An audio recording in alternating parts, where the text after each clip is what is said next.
सी language की इस class में आज हम लोग देखेंगे introduction to C language. C language क्या होती है, इसका डेवलपमेंट कब किया गया था, इसको किसने डेवलप किया था और किस पर्पस को ध्यान में रखते हुए सी लैंग्वेज को बनाया गया था। तो इन सारी चीज़ों पर हम लोग फोकस करेंगे। कहाँ कहाँ पर इसका क्या यूटिलाइजेशन होता है, किस सेक्टर में इसका क्या यूज़ होता है, करंट टाइम में जो हमारी टेक्नोलॉजी है उसमें हम कहाँ कहाँ सी को देख सकते हैं, कहाँ पर सी का यूज़ होता है, इन सारी चीज़ों पर हम लोग फोकस करेंगे। तो सबसे पहले हम लोग देखते हैं कि जैसे करंट टाइम में अगर हम लोग मतलब जैसे ओरेकल है, अगर हम बात करें ओरेकल की, तो ओरेकल जो है वो आपकी सी लैंग्वेज में ही लिखा गया है। और जो माई एसक्यूएल है वो एज अ डेटाबेस वर्क करता है पीएचपी वगैरह के साथ, तो इसको भी आपके सी लैंग्वेज में ही लिखा गया है। और जो पॉपुलर ऑपरेटिंग सिस्टम है एंड्रॉयड, जो कि आपके मोबाइल ऑपरेटिंग सिस्टम के तौर पे काम करता है, तो उसको उसकी जो कोर लाइब्रेरी होती है वो आपकी सी लैंग्वेज में ही लिखी गई है। तो इन सारे अलग अलग जगह पर, और जैसे मैक्सिमम जो डिवाइस ड्राइवर होते हैं उनको भी सी लैंग्वेज के ही थ्रू लिखा जाता है। सारे ड्राइवर की बात नहीं कर सकते हम, बट ये कि मैक्सिमम जो डिवाइस ड्राइवर होते हैं वो आपकी सी लैंग्वेज में ही लिखे गए होते हैं। और अगर हम एज ए स्टूडेंट की बात करें कि स्टूडेंट की पर्पज मतलब पॉइंट ऑफ व्यू से, तो सी जो होती है वो आपके सारे अदर लैंग्वेज का बेसिक कवर करती है। जैसे इसमें कुछ बेसिक ऐसी चीज़ें होती हैं जो आपकी हर लैंग्वेज में कहीं ना कहीं मिल जाती हैं, तो इसीलिए इसको फंडामेंटल लैंग्वेज भी कहते हैं। और इसमें और हम कह सकते हैं कि जैसे C is the most popular language for hardware dependent programming. तो इस तरह से हम लोग ये मतलब कहाँ कहाँ पर सी कैसे क्या यूज़ होता है उसको हम मतलब समझ सकते हैं। यहाँ पर कुछ जो पॉइंट वाइज दिए हुए हैं उन पे हम लोग फोकस कर लेते हैं। जैसे इसमें दिया हो कि developed by Dennis M Ritchie, Dennis M Ritchie के द्वारा इसको डेवलप किया गया था। और C is general purpose language, it is high level language, it is a structured programming language, it can be compiled on variety of computers platform. C was invented to write an operating system called Unix। जैसा कि हम लोग बात कर रहे थे किस चीज़ को किस पर्पस को ध्यान में रखते हुए इसको बनाया गया था। तो C is successor of B language which was introduced around the early 1970। The language was formalized in 1988 by the American National Standard Institute, जिसको NSI बोलते हैं शॉर्टकट में। तो ये सारी चीज़ें यहाँ पर दी हुई हैं।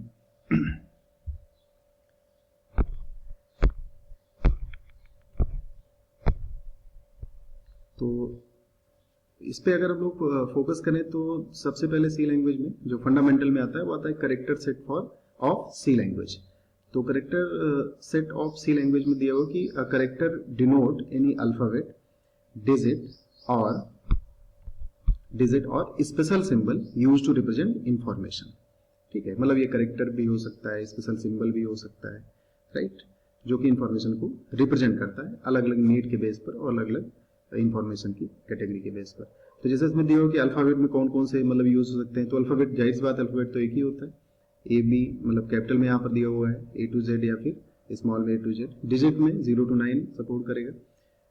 और स्पेशल सिंबल में जैसे यहाँ पर दिया हुआ कि अगर हम फोकस करें यहाँ पर तो टिल्ड का सिंबल है, नॉट का सिंबल है, एट द रेट का सिंबल है, हैश का सिंबल है, परसेंट का सिंबल है। तो ये सारे जो अलग अलग मतलब इसमें स्पेशल सिंबल्स हैं, इनको हम यहाँ पर यूज कर सकते हैं अलग अलग तरह की इंफॉर्मेशन को रिप्रेजेंट करने के लिए, जिसको हम कह सकते हैं character set of C language.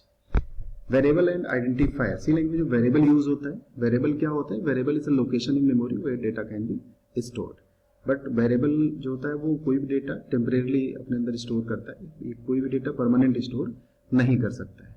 तो इसमें कुछ वेरिएबल के फीचर को पॉइंट वाइज दिए हुए हैं, हम लोग देख लेते हैं।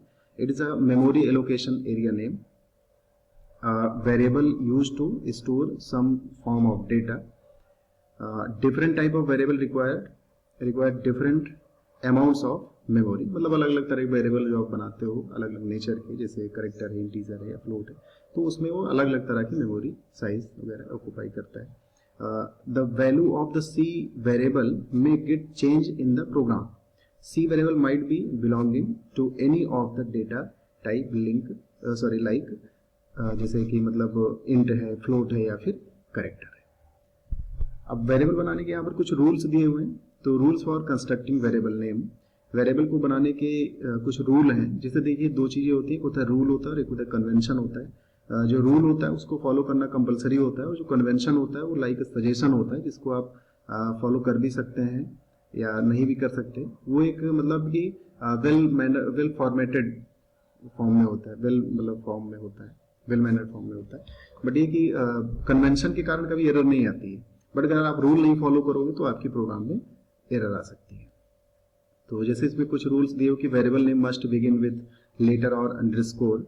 अगर वेरिएबल कोई आप डिक्लेयर कर रहे हो तो या तो अंडरस्कोर, ध्यान में रखना है कि वेरिएबल के नेम में हम सिर्फ अंडरस्कोर ही एक ऐसा सिंबल जिसको हम यूटिलाइज कर सकते हैं या मेंशन कर सकते हैं, अदर किसी भी तरह का कोई भी सिंबल यूज नहीं कर सकते।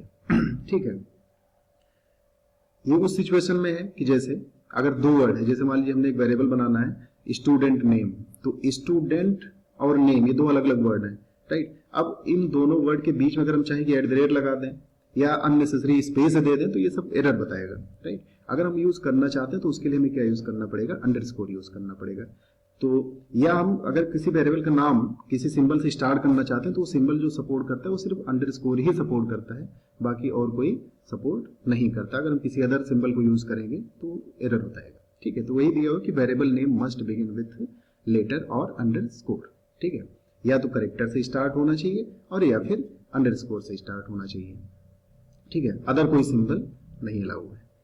वेरिएबल आर केस सेंसिटिव, ठीक है। वेरिएबल केस सेंसिटिव होता है। केस सेंसिटिव मतलब होता है, वैसे तो पूरी सी लैंग्वेज ही केस सेंसिटिव है, लेकिन वेरिएबल नेम यहाँ पर जो केस सेंसिटिव इसका जो टर्म दिया हुआ है वो इस चीज से रिलेटेड है कि जैसे अगर हम मान लीजिए क्या कहते हैं कि अगर हमने कोई वेरिएबल डिक्लेयर किया, एज नाम का एक वेरिएबल बनाया और ये हमने AGE तीनों जो है कैपिटल में रख दिया है। अब इसको जब हम यूज कर रहे हैं तो वहां पर हमने स्मॉल में दे दिया, तो ये एरर बताएगा। क्यों? क्योंकि वेरिएबल का नाम क्या होता है, केस सेंसिटिव होता है। अगर आपने कैपिटल में डिक्लेयर किया तो वहां पर कैपिटल में ही आपको कॉल करना है, अगर आपने स्मॉल में डिक्लेयर किया तो यहाँ पर आपको स्मॉल में कॉल करना है। They can be constructed with digit letters, ठीक है। ये मतलब दोनों का मिक्स भी हो सकता है, बट ध्यान रहे कि स्टार्टिंग जो है वो हमेशा या तो अल्फाबेट से होनी चाहिए और या फिर या फिर अंडरस्कोर से होनी चाहिए, ठीक है। स्टार्टिंग में आप कोई डिजिट वगैरह नहीं रख सकते, ठीक है। ये बता रहा है जैसे आपको क्या कहते हैं, दो स्टूडेंट का एज स्टोर करना है तो आप उसको ऐसे कर सकते हो एज 1 एज 2।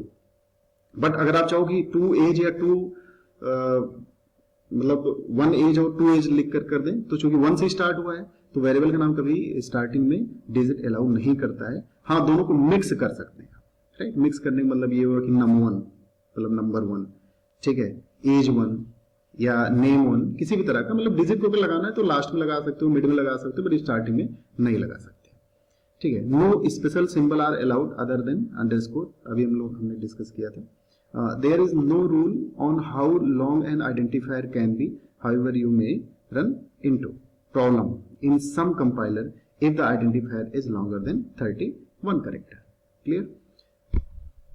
फिर इसमें यहाँ पर दिया हो कि एग्जांपल दिया हो कुछ वेरिएबल वगैरह कैसे हम लोग डिक्लेयर करेंगे, जैसे सम है, हाइट है, ठीक है। अब यहाँ पर जो अंडरस्कोर की अभी चर्चा चल रही थी तो वहां पर देखिए अंडरस्कोर वैल्यू दिया हुआ है, तो इस तरह से हम लोग स्टार्ट कर सकते हैं, ABC स्टार्ट कर सकते हैं।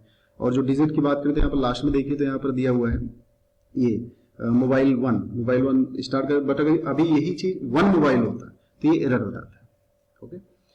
Declaring and initialising C variable, declare करना और इनिशियलाइज करना। तो variable should be declared in C program before to use, जहां पर भी आपको उसको यूज करना है उसके पहले उसको क्या करना पड़ेगा, आपको डिक्लेयर करना पड़ेगा, ठीक है। Memory space is not allocated for a variable with declaration, it happens only a variable definition, ठीक है। ये वेरिएबल की डेफिनेशन पर डिपेंड करेगा कि उसकी मतलब कितना मेमोरी वो लेगा। Variable initialisation means assigning a value to the variable. Initialisation का मतलब होता है उसको एक वैल्यू प्रोवाइड करना। आइडेंटिफायर क्या होते हैं, आइडेंटिफायर वही यूनिक नेम होते हैं जिनसे हम वेरिएबल वगैरह को डिक्लेयर करते हैं। जैसे इसमें देखिए identifier refer to name given to entities such as variable, function, structure. अभी स्ट्रक्चर वगैरह सब बहुत आगे की चीजें हैं, फंक्शन, स्ट्रक्चर, ये सारी चीजें। अभी हम लोग वेरिएबल को ही ध्यान में रख के करें तो मतलब इन तीनों चीजों के तौर पे हम लोग आइडेंटिफायर को मेंशन कर सकते हैं। Identifier must be unique, identifier must be unique मतलब जो जैसे होता है ना कि मतलब दो आइडेंटिफायर सेम नहीं हो सकते हैं, उनका नाम डिफरेंट होना चाहिए, यूनिक होना चाहिए। Entity to identify it during the execution of program. For example जैसे यहाँ पर दिया हुआ कि जैसे इंट मनी दिया हुआ है, डबल अकाउंट बैलेंस दिया हुआ है, तो जो मनी है, अकाउंट बैलेंस है, यहाँ पर ही देखिए लास्ट में, तो ये सब क्या है आपके आइडेंटिफायर्स हैं। और फिर इसके बाद हम बात करें बिल्ट इन डेटा टाइप। तो बिल्ट इन डेटा टाइप मतलब क्या होता है, बने बनाए जो डेटा टाइप्स होते हैं। तो फंडामेंटल डेटा टाइप होता है और डिराइव्ड डेटा टाइप होता है। तो फंडामेंटल डेटा टाइप में यहाँ पर दिया कि इंटीजर, फ्लोट और कैरेक्टर, ठीक है, 3 तरह के फंडामेंटल डेटा टाइप होते हैं। और जो डिराइव्ड होते हैं उसमें दिया कि एरे है, पॉइंटर है, स्ट्रक्चर है, इनुमरेशन है। तो अभी इनका जैसे जैसे हम लोग आगे क्लास में करते जाएंगे उसे उसे इसको हम एक एक करके डिफाइन करते जाएंगे। डेटा टाइप यहाँ पर एक लिस्ट दी हुई है जिसमें इंट है और उसकी साइज भी दी हुई है कि जैसे इंट क्या करता है कि एटलीस्ट 2 बाइट लेता है, यूजुअली जो है वो 4 लेता है। और इसको रिप्रेजेंट करने के लिए हम लोग %d यूज करते हैं। इसको बोलते हैं फॉर्मेट स्पेसिफायर, या फिर इसको कह सकते हैं फॉर्मेटेड इनपुट कह सकते हैं, ठीक है। और कैरेक्टर है, कैर है, कैरेक्टर जो होता है वो 1 बाइट यहाँ पर दिया हुआ है, फ्लोट है तो 4 बाइट दिया हुआ है, डबल है 8 बाइट दिया। तो इस तरह से पूरी लिस्ट दी हुई है कि डेटा टाइप कौन कौन से जो मतलब कौन कौन सा डेटा टाइप कितना मेमोरी साइज वगैरह ऑक्यूपाई करता है, ठीक है। और उसका इनपुट लेने के लिए या फिर उसकी वैल्यू को रिप्रेजेंट करने के लिए हम लोग कौन सा वो यूज करते हैं, स्पेसिफायर वगैरह, मतलब जैसे फॉर्मेट कौन सा यूज करते हैं, जैसे यहाँ पर दिए ना %d है, c है, f है, ठीक है। तो ये सारी चीजें हैं। फिर यहाँ पर दिया हुआ कि रिजर्व्ड कीवर्ड, ठीक है। तो अगर यहाँ पर बात करें तो देखिए 1 2 3 4 1 2 3 4 5 6 7 8, मतलब कि ये सब अलग अलग रिजर्व कीवर्ड है। 32 वो होते हैं, इसमें कीवर्ड्स होते हैं। तो दिया हुआ है कि the following name are reserved by the C language, their meaning is already defined and they can not be redefined to mean anything else, right. इसका मतलब ये हुआ कि ये सब बने बनाए कीवर्ड्स हैं, मतलब सी में जो ये कीवर्ड्स दिए हुए हैं इनकी अपनी एक इनबिल्ट या कह सकते हैं कि पहले से ही बनी बनाई डिफिनीशन है। उसका हम केवल यूटिलाइज करते हैं, केवल यूज करते हैं, उसमें हम किसी भी तरह के एडिट वगैरह नहीं कर सकते। जो भी एडिट करना है अपना खुद का वेरिएबल वगैरह बनाकर उसमें कर सकते हैं। बट इन सारे जो कीवर्ड्स हैं इनका अपना एक स्पेसिफिक मीनिंग होता है, स्पेशल मीनिंग होता है, उसी के बेस पर हम काम कर सकते हैं। तो आज के लिए इतना ही है और बाकी नेक्स्ट क्लास में हम लोग एक एक करके इसमें डिफाइन करते जाएंगे कि कैसे क्या है। फिर